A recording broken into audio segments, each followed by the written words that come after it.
Hey cats, it's your midsole man EDDBUD here. I've got a video today which was suggested by viewer Matthew West. Matthew wanted to see my top 5 running shoes of all time. So it's taken me a while to actually sort of think about this one and figure out which have been the absolute best for me over the whole time I've been running this YouTube channel. Without further ado, let's get into it.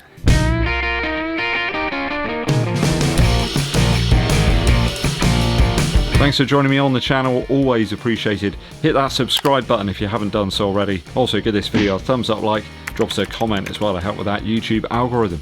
Big thank you to Matthew West for suggesting this one. It's been a lot of fun putting it together. Even more fun trying to find all the shoes that I wanted to include because they're still here. I just had to unearth them. Just outside the top 5, I've got an honourable mention for you. And that comes from the Nike Vaporfly 4% Gyakuso. This Flyknit edition of the Vaporfly 4% is one of my all-time best. A very special design with a few sort of different tweaks to the original version of the shoe. They moved the heel counter to the outside of the heel rather than it being internal. Some of the mesh was actually switched up as well, so it was a little bit more flexible in the toe box. These days you just get like collaborations and the shoe's basically just the same with a few different colorways and stuff, but this one was truly unique and I think it's a banging colorway too.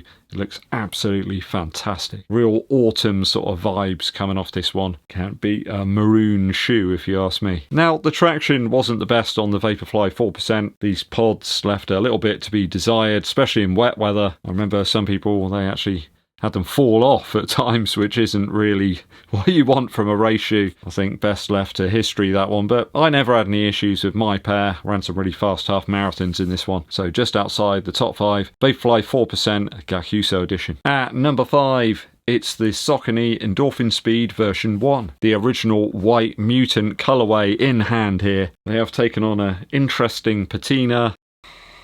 They still have the garden centre smell though. I can't believe it. That's like 5 years. Wow, I wonder what it is. I mean, maybe I don't want to know.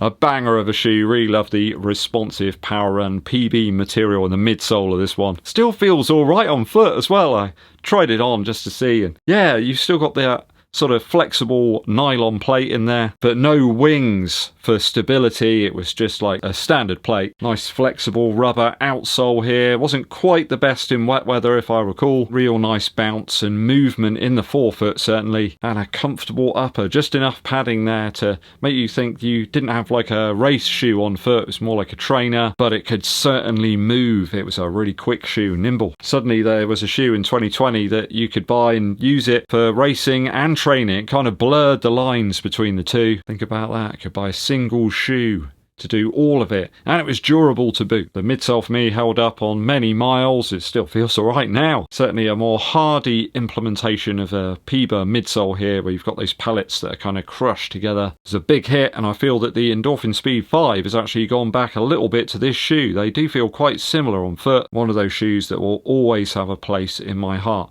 The Saucony Endorphin Speed 1 at number 5. At number 4, it's the Nike Vaporfly Next Percent. So the original and the V2 version of this shoe are at number 4 in my chart today. Held in very high regard by many, and some believe to be the ultimate Nike race shoe. Nike moved away from the winning formula that they had here with the Vaporfly 3 and 4. Those just don't have that magic feel that we had in this original version of the Vaporfly Next Percent. I mean, whether you liked the Vaporweave upper like we have on this original one here, or that mesh-like material on the V2, both of them rocked. Even seeing some elites carrying on to use this shoe rather than subsequent versions of the Vaporfly Next Percent. That is the sign of a truly great shoe. I had a couple of pairs of these. I think I sold one on to a local runner at some point. I think it might have been like the EDDBUD pair. Hopefully they're still using them. It's always a shoe that was exciting to get on foot. I remember running some very fast 5Ks in this. In fact, I think the fastest 5K I've ever run was probably in this very shoe. The Zoom X foam back then was almost sort of hollow, like a brittle feel, but very bouncy. The uppers gripped the foot like a glove, and they felt special, almost space age when you got them on foot. Putting them on now,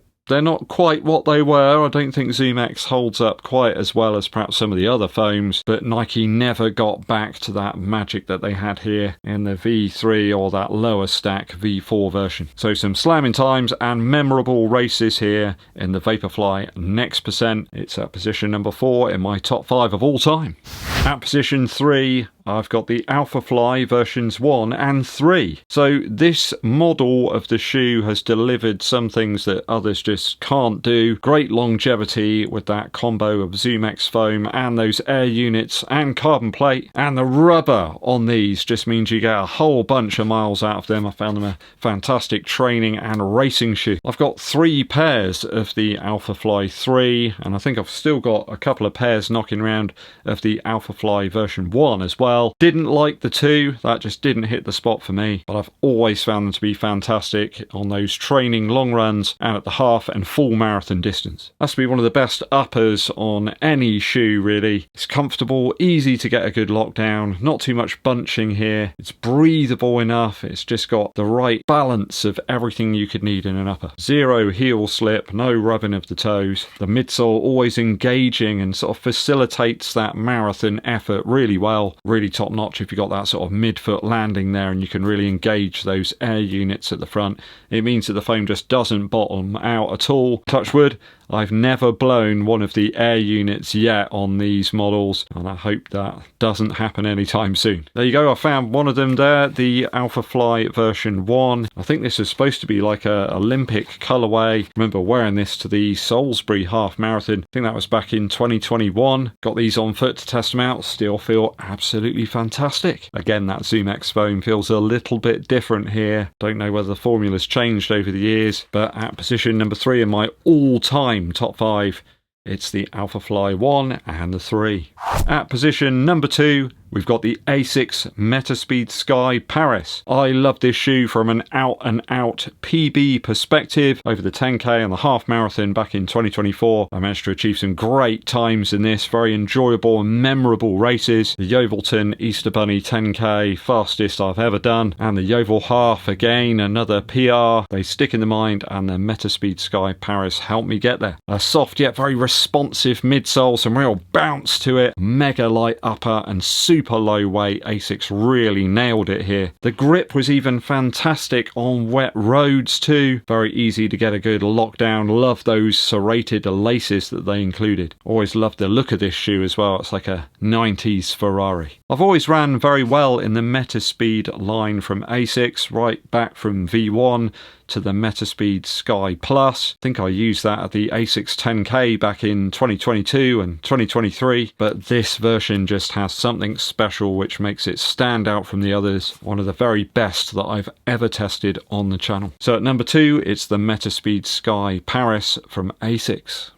I think long-running viewers, no pun intended, of the channel can probably guess what my number 1 shoe is. Just have a little think right now, make a prediction, have a guess as to what you think it could be. At number 1, top of the tree, there's got to be the Adidas Adizero Prime X Strung. From an out-and-out fun and frolics perspective down to pure running enjoyment, the Prime X Strung version 1 for me is absolutely brilliant. Fantastic traction on the outsole, mega durable and very versatile in fact, with all those ridges there, to the bonkers 50mm heel stack, the energy rods from the midfoot to the forefoot. You've got those blades as well, and a carbon plate in the heel section of the shoe. The strung upper was again very durable but fitting as well. All makes for a superb shoe that no doubt is one of the most fun and enjoyable I've ever tried. Capable of long runs, leaving the legs feeling great. I remember doing like a 20-mile long run with the guys, and the next day just felt